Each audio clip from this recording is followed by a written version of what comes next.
শুধু সীমান্তে নয়, এবার ঢাকার কেরানীগঞ্জে মিলল ইয়াবা তৈরির কারখানার সন্ধান। অভিযান চালিয়ে জব্দ করা হয়েছে বিপুল সংখ্যক ইয়াবা, কেমিক্যাল ও যন্ত্রপাতি। র্যাব জানায়, গত 2 বছর ধরে ইয়াবা তৈরি করা হচ্ছিল এই গোপন কারখানাটিতে। হাতে নাতে গ্রেপ্তার করা হয়েছে নারীসহ 4 মাদক কারবারিকে। তাদের জিজ্ঞাসাবাদে আরও কারখানা থাকার ইঙ্গিত পাওয়া গেছে। জিএম তসলিমের রিপোর্ট। টেবিলে সাজানো বিপুল পরিমাণে ইয়াবা, পাশে রাখা রাসায়নিক পাউডার আর ট্যাবলেট বানানোর ডিজিটাল ছাঁচ। বাহ্যিক দৃষ্টিতে ওষুধ কারখানা মনে হলেও এটি মূলত মরণনেশা ইয়াবা তৈরির গোপন আস্তানা।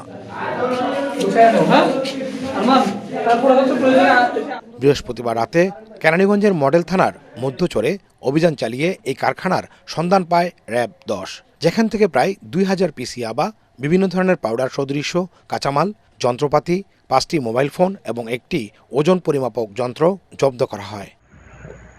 হাতে নাতে গ্রেফতার করা হয় আলমগীর, আলী আরমান, শাহজাহান ও সোনিয়া নামের 4 মাদক কারবারিকে। র্যাব বলছে, গ্রেফতারকৃতরা 2 বছর ধরে এ কাজ চালিয়ে আসছে। এছাড়া তাদের জিজ্ঞাসাবাদে রাজধানীতে আরও কারখানা থাকার ইঙ্গিত পাওয়া গেছে। ইয়াবা নতুনভাবে তারা এই উদ্ভাবন করে বাংলাদেশে অর্থাৎ ঢাকা রাজধানীতে কারখানা তারা তৈরি করেছে। এই রকম আরও যে কারখানা আছে এটাও আমরা প্রাথমিকভাবে আমরা জানতে পেরেছি। সঠিক প্যাড আর সঠিক তথ্য দিয়ে এসব সামলে নিব এক হয়ে। Mona Lisa sanitary napkin. র্যাব জানায়, ইয়াবা তৈরিতে ব্যবহৃত কাঁচামাল বৈধ এবং বিভিন্ন শিল্পে ব্যবহৃত হয়, তবে এই চক্র সেগুলো ইয়াবা উৎপাদনে ব্যবহার করছে। কাঁচামাল এগুলো বাংলাদেশেও অ্যাভেলেবল, তারা তাদের ভাষ্যমতে এগুলো বাংলাদেশেও পাওয়া যায়।